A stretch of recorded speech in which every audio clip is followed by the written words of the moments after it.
we just wanted to give you guys a quick update and see you guys in Ohio. Larry Roach, widely known as Axman, first found fame by joining the Season 2 cast of the spin-off from the most popular TV car racing series to date, entitled Street Outlaws, No Prep Kings. It didn't take him long to build up the reputation of one of the most fearless racers on the track, having measured up against immortal legends of the genre, including Big Chief himself. Aside from that, Roach is a family man, whose wife, Sarah Maddox Roach, equally shares the love of unthinkably fast cars speeding down lanes at a breakneck pace. They have 4 children together, whose interests are also deeply intertwined with what their father does for a living. It wouldn't be an exaggeration to say that the Roaches are a racing family through and through. Family was indeed all that the Axman had at one point, as he expressed in an interview with dragzine.com, stating, "Growing up where I grew up, living on a mild dirt road, we were poor. Looking back, when you grow up as a kid, you don't realize you're poor and that you don't have the money. I mean, we ended up playing barefooted. We didn't have a clue. We were living it up. We had family. That's all we had, so we lived it up." Larry comes from a not-so-wealthy family of logging business employees whose steps he initially followed.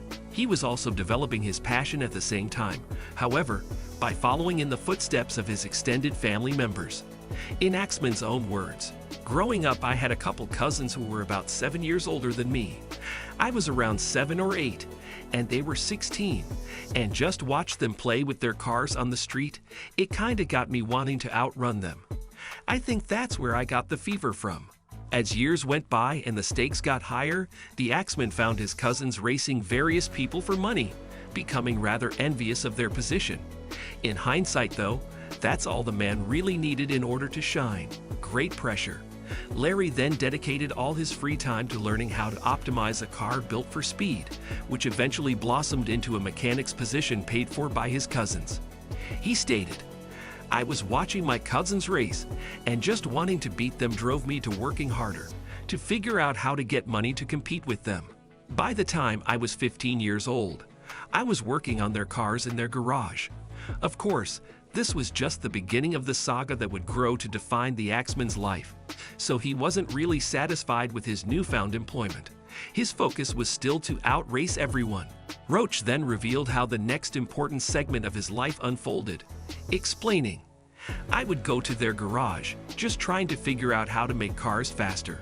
I would pull engines down, rebuild them, try different things, call people, and try to learn everything I could about engines.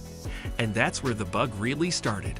While still not really winning any races or being hailed as the world's greatest automotive connoisseur, Larry at least had a foothold in the business, becoming instrumental to his cousins through the various speedy builds he would come up with. Of course, this work took a great deal of time, pretty much leaving none for the extracurricular activities that most 15-year-olds requires. Still, the Axman didn't seem to mind this change, stating that, "I wasn't really worried about anything in life but racing. All my friends would go out to parties and do stuff. With me, it was nothing about that. It was all about racing." With his sights set firmly on a quite hard-to-reach goal, Larry proceeded to grind his way to fame unhindered by the average wants and needs of a teenager. Larry used the fact that he was already basically indispensable as a race car mechanic to fund his own career, putting most of the money he earned every day on the side, so saving up for all the required parts. The dream was to one day build a car that could easily overtake his cousins, but since he was working on their vehicles as well, a lot of genius was required to even conceive of such a build. After years of trying out different combinations and refining sometimes outlandish ideas, the Axman finally came up with a viable solution to all his decade-long problems, in the form of a car schematic, of course.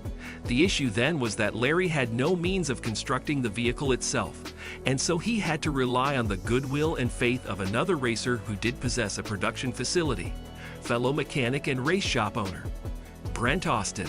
With the fierce Megalodon car shining bright from Brent's collection, he's rarely if ever been challenged to a proper race, as most drivers aim to stay away from the humiliation that a vehicle this capable can inflict in a matter of seconds. The Axman was fascinated by Brent's rather enviable career records, asking him for tips and assistance with the car he was building. To his surprise, the automotive celebrity agreed, and so began the grueling period of saving up for and finding every single part of the build. The Axman explained that he was unable to spend the money on literally anything else, and still needed more regardless, stating, "For the next 2 years I spent every dime I made, lived with my parents, and bought parts and bought parts." It surprisingly all worked out, and Brent soon had Larry's childhood dream car ready to rumble on the raceway. The vehicle, named Nova, passed a quarter of a mile, 400 meters, in just over 6 seconds in its first run. Better than any other 19-year-old can claim they've accomplished in the car racing industry. That was just the start, however, since the second and third runs progressed much more smoothly, with the latter recorded in a mere 5.60s, a significant achievement in the early 2000s, although not as impressive in early 2023. Having seen the devastating potential that Larry's brand new machine sported, his cousins all but lost any and all hopes of making it on the track. In his own words, "So my cousins, when I made those passes, they basically quit drag racing. They have a couple of cars now. They don't race them." I mean, the competition was over with as soon as that car came out. Having wiped out the early competition, the Axman found it much easier to focus on the higher goals that lay ahead, since he was still only at the start of his journey towards stardom. It was then that his interest in professional racing was fully peaked, causing him to switch out his tires and enter the extremely competitive world of 10.5W racing, a specific type of drag race whose compulsory rule is for every contesting car to have tire treads that are 10.5 inches wide, about 26 centimeters.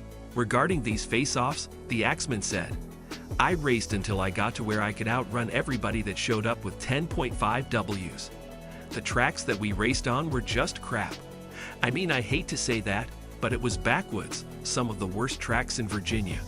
This inconsistency in track quality made it quite difficult for pretty much anyone to keep taking wins home, due to the sheer unpredictability that came with every single race.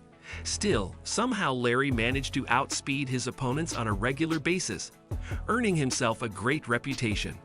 There were threats all around at the time, but he wasn't really faced by them, saying, "We always heard about all these fast cars, and about how everybody had these fast cars in North Carolina."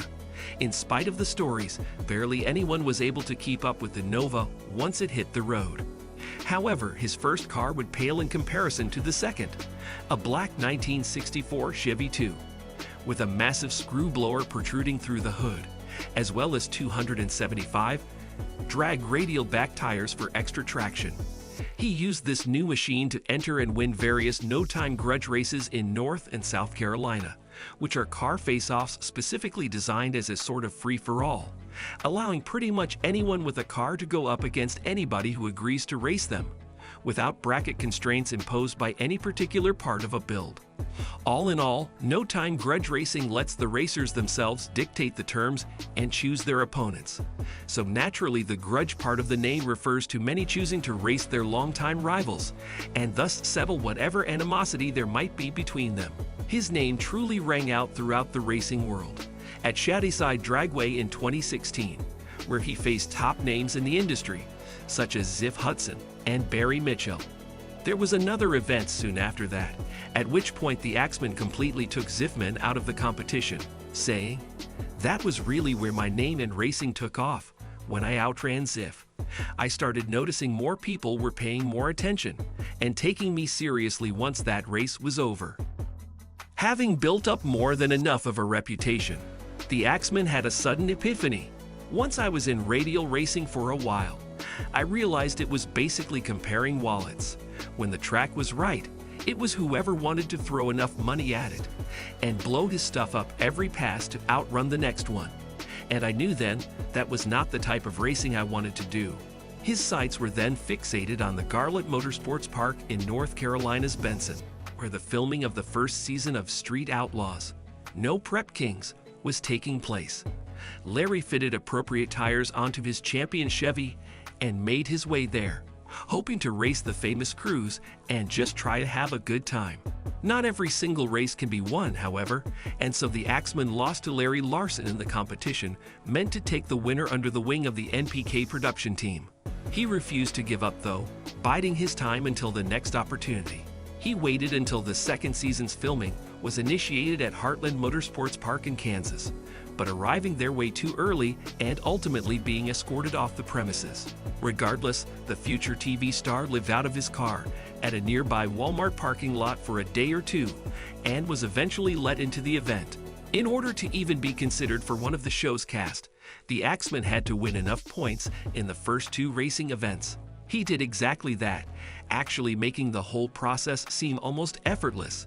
It immediately became clear that the fans loved his vibe, meaning Larry was there to stay for the long haul. The Axman has been involved with all things Street Outlaws since 2018, participating in its many spin-offs other than NPK, including Street Outlaws, America's List, and Street Outlaws Endgame. It's no secret that in 2023, aside from filming for various Street Outlaws spin-offs, the Axman is busy with a number of side gigs. The most important is probably his own so-called amateur racing team, Axman Racing, with its own website to boot. Their schedule page in early March simply states, Axman Racing will be filming for the next 2 months. Check back soon for upcoming events. Thank you. Clearly displaying that the crew is rather busy with all of the Street Outlaws projects, as well as their own. Larry and his wife also have a YouTube channel called Axman and Axlity, on which they often post various blog style and race videos, including recaps from big race events, and even domestic animal-related content involving their 4 children. We got big Axman fans. Like your axe? Thank you. You racing today? I hope so. Thank you for spending some time with us. Make sure to like and subscribe so you never miss another video. We also handpick these videos, which we recommend you watch next. You can talk to us on all social medias or ask a question in the comments below. Thank you for being with us, and we'll see you back tomorrow.